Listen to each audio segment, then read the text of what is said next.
Hello, good morning sa inyong lahat. So, praise God to all the visitors na ngayon. Welcome to all of you, Ma'am Daisy, sa Romel, Sir na nasa likod na bisita ni Pastor Dennis. Then to all of you guys na narito, and it is not an accident na narito kayo ngayon, but God gave this day to rejoice to Him and to have communion para sa Kanya. So let's worship the Lord by the Spirit and in truth, by the word that gave by the God, and this word is the give us line to shine for us. So today, welcome visitors, April 13, 2025. So we are talking about the kingdom movers. So why movers? So kung titignan natin dito, ang logo natin is like an engine. So this engine moves by the oil. Kung walang engine oil, hindi siya magmumove. Magmumove siya pero makalansing at maingay. But as we believers, as a Christian, God gave us the Holy Spirit as a oil in our spirit man inside of us. Our purpose is to observe and get wisdom on how God used different kinds of people in advancing His kingdom, and how they influence their community by faith in serving God from who they are and what they had. In Matthew chapter 11, verse 12, from the days of John the Baptist until now, the kingdom of heaven has been forcefully advancing, and forceful men lay hold of it. Kung titignan natin ang verse na to, may iba-ibang translation. Depende kung anong gustong ibigay ng Holy Spirit sa atin. Sometimes it is negative, and most of it is positive. So this Matthew chapter 11 verse 12, for me it is positive. Why? As a Christian, as a new believers, we are forcefully advancing His kingdom. Why?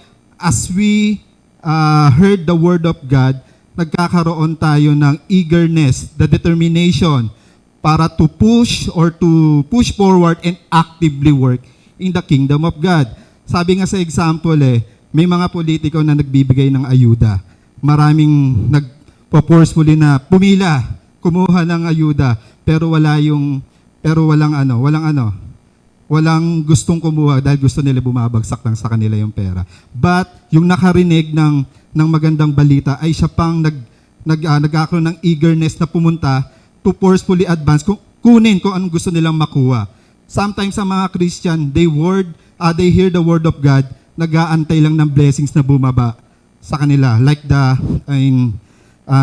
Israelites in Egypt, when God blessed them a manna, binigyan sila ng pagkain ng angel, which is gave by God sa kanila, bumababa na lang. So some Christian gusto ganon, na bumabagsak na lang yung blessings. But kung titignan ninyo, that spiritual blessings will turn to you into physical blessing, that God put you seed inside you with a spirit man that can convert this into physical. That is why God gave you the ability, the potential na maging physical blessings ito. Kaya ang mga Christian, some of this nagkakaroon ng poverty mentality. Why?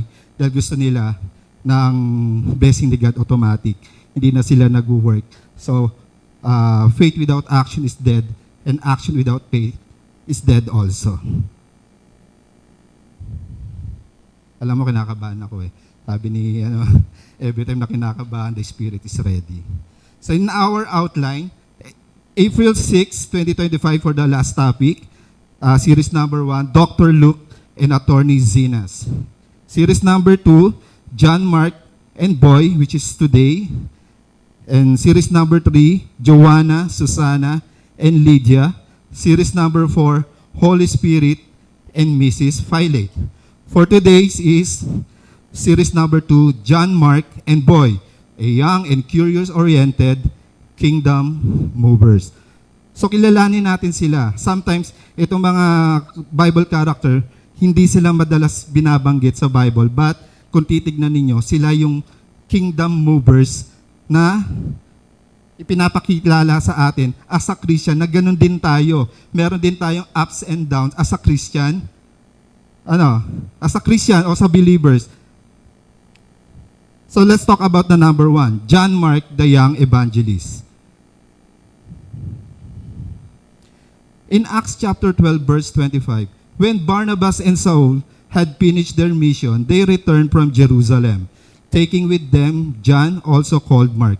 John Mark is a son of Mary, not the Mary mother of Jesus.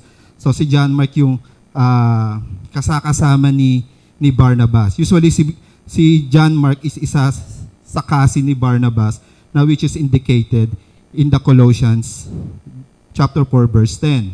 Then John Mark is also a young evangelist. Kasama siya ng two faithful servant of Jesus, which is Paul and Barnabas. Si John Mark also is the interpreter of Peter since nung nakasama niya sa pagdi-disciple. In Acts chapter 15 verse 37 to 38, Barnabas wanted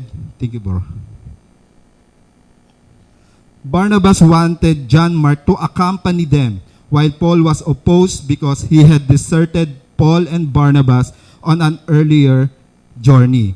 That first journey nung pumunta si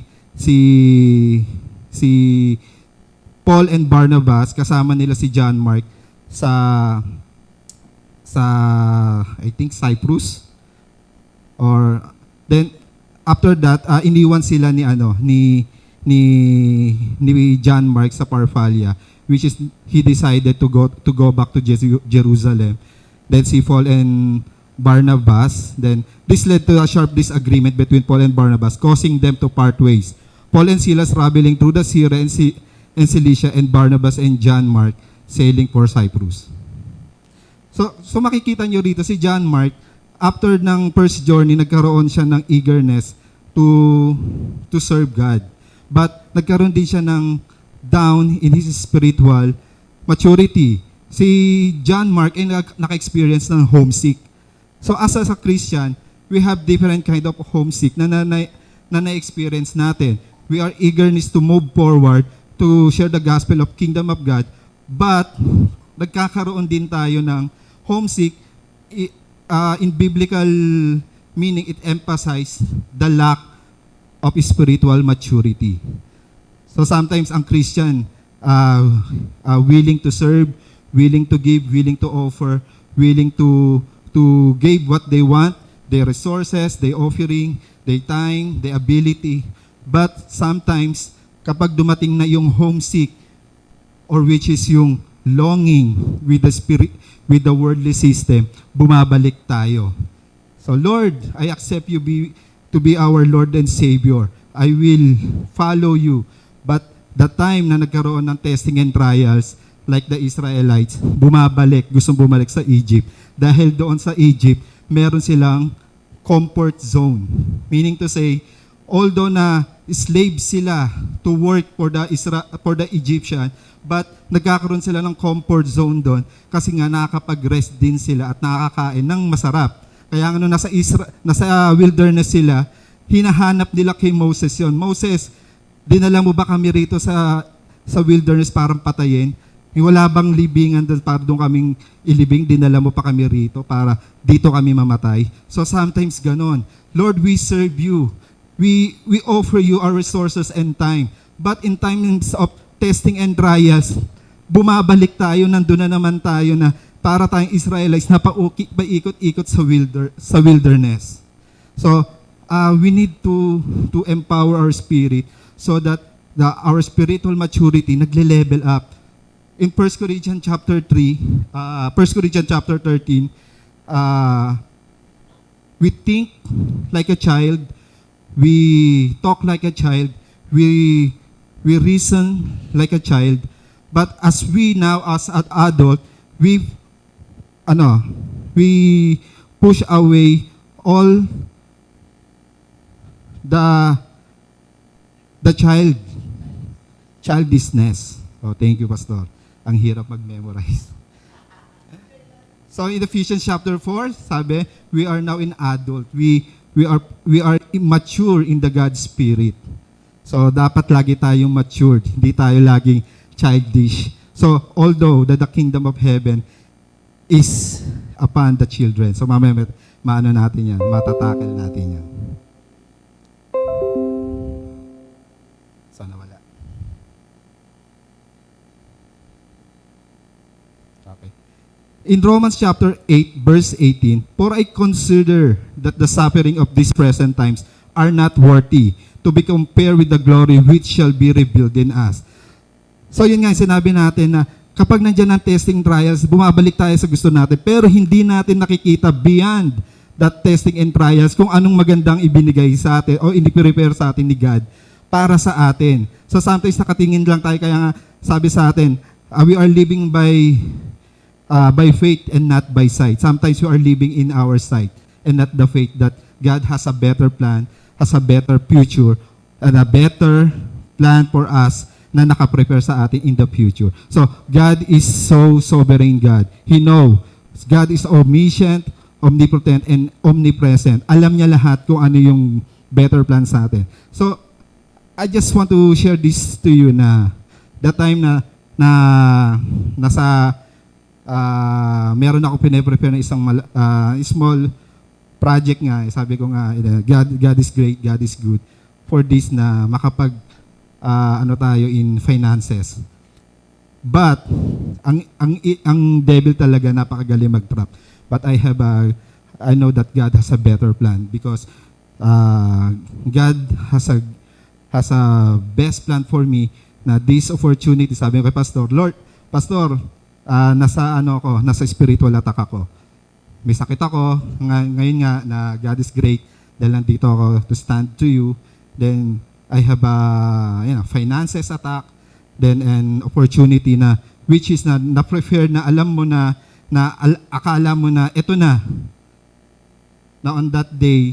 Kaya nga dapat third week ang assignment ko. Sabi ko, Pastor, meron ako assignment sa third week. I-advance mo na ng second week para tuloy-tuloy. But God has a better plan. Do not lean on your own understanding. God has preparing you for a better plan. So hindi ako nalungkot ng time nung nalaman ko yun. I praise God. Sabi ni God, rejoice, rejoice, for the God is glory. Glory is God, which is alam niya kung ano ang better para sa iyo. So as a Christian, wag tayong masyadong baby in our spirit. We have to be mature that every attack of the devil has a great plan of God. Sometimes yung sasabi natin, we are under evil spirit attack. But sometimes it is God's preparing you. It is a testing and trial. Kung yung hinihingi mo sa Kanya ay you are mature enough to handle this. Number 2, the boy unknown, kingdom movers.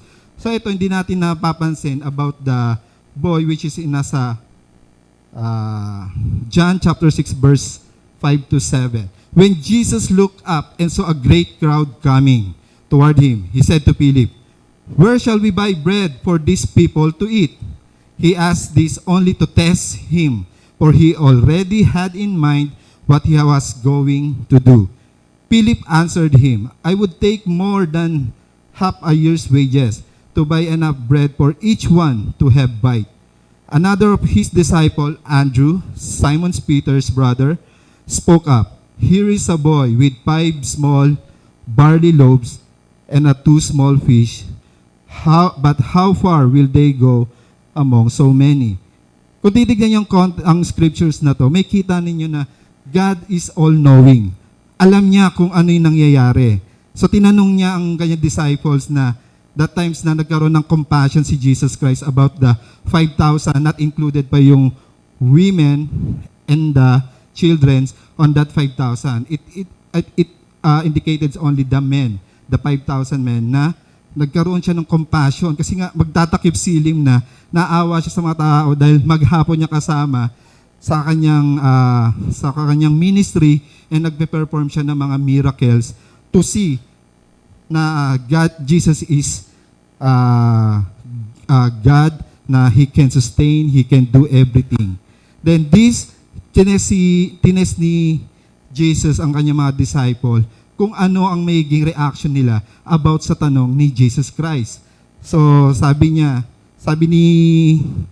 Andrew, merong boy dito na may 5 small fish and 2 small fish. After that, kung babasahin niyo yung scriptures, God took this and he prayed and took this and he gave thanks to God. Remember, hindi siya nag-pray but he gave thanks to God. Then after that, napakain niya ang 5,000 na meron pang natira na 12 basket of bread. Then kung titignan ninyo, God is not praying for the miracle for the miracle. In the kingdom of God, it's automatic. In this time, God used the boy, which is says that the children of the kingdom of heavens belong to the children. So may kita ninyo na tinest ni God ang mga disciple na ang kingdom ay nananahan sa mga bata. So hindi nakita ng mga disciples yun about the kingdom of heaven na nagmamanifest sa mga spiritually born na ang miracles ay automatic. So sometimes tayo we are saying na we are Christian, but we cannot do miracles. Why? Because miracle starts when you are empty. Na the times na wala ka ng resources, wala ka ng maibigay, but you have God na He can sustain everything that you need. Sabi nga, we can do all things through Christ who strengthens me. So, notice this about the boy who has 5 small barley loaves and 2 small fish. So, kung titignan mo, last niya na pagkain. Pero, ibinigay niya kay Jesus Christ. Dahil alam ng boy na ito na Jesus Christ will perform miracles for these last loaves and last fish. Sometimes in our offering, ito nag-trigger sa akin. In Malachi chapter 3 verse 10, bring the whole tithes to our storehouse, to my storehouse, and whether there's food enough in my house, then test me on this, sabi ni God. But sometimes, ang akala natin, ang first fruit is yung first harvest natin. But Jesus, tunis niya yon. The first, in Matthew chapter 9, the first will be the last, and the last will be the first. Kung titignan niyo ang 1 King chapter 17, the widow, na which is meron siyang portion of jar of flour, and meron siyang a portion of jug of oil. Then sabi ni God kay Elijah na, go to Zarephath, na mamimit mo yung isang widow, na nang time na nakita niyo yung widow, yung parang gumagawa na siya ng fire using wood. Then sabi ni Elijah, woman, give me some drinks, then give me some bread. Sabi ng woman, the Lord God knows na wala akong bread, but only the portion of flour and oil, na which is nagagawin ko, lulutuin ko para sa akin, sa aking anak. Then after that, we will die. But the Lord said to Elijah cook this, cook some bread for me, and let me first to eat, and do some to cook for you and for your son. Then your jar of flour will overflowing, and the jug of oil will not run dry. So may kita ninyo ang offering natin. So nati-trigger about kung ano lang meron tayo, yun lang ang binibigay natin, a portion, na which is about the story of the poor widow, na about the Jesus in the opposite of the temple. Nakita niyo yung poor widow na nagbigay ng last resources niya. Then the wealthy individuals nagbigay ng portion lang ng kanilang yaman. But sabi ni Jesus Christ, yung portion na, yung offering ng poor widow ang mas katanggap-tanggap kay God, because ibinigay niya ang kanyang last resources to give and to offer to God. And not the wealthy individuals na ibinibigay lang yung portion ng kanila. So this is to test to ourselves na in any amount or in any resources that we offer to God, it is pleasure to Him. Basta it is galing sa ating puso, galing sa ating heart na we offer. Sabi nga ni David, I cannot give to God that cost me nothing. So tayo minsan pag yung ibibigay na lang natin iniisip natin kinabukasan, last na to, but God will give you will do a miracle when you are empty. Kasi siya na lang resources mo. Pinangako niya yon na He will supply all your needs. God is faithful. Hindi siya pwedeng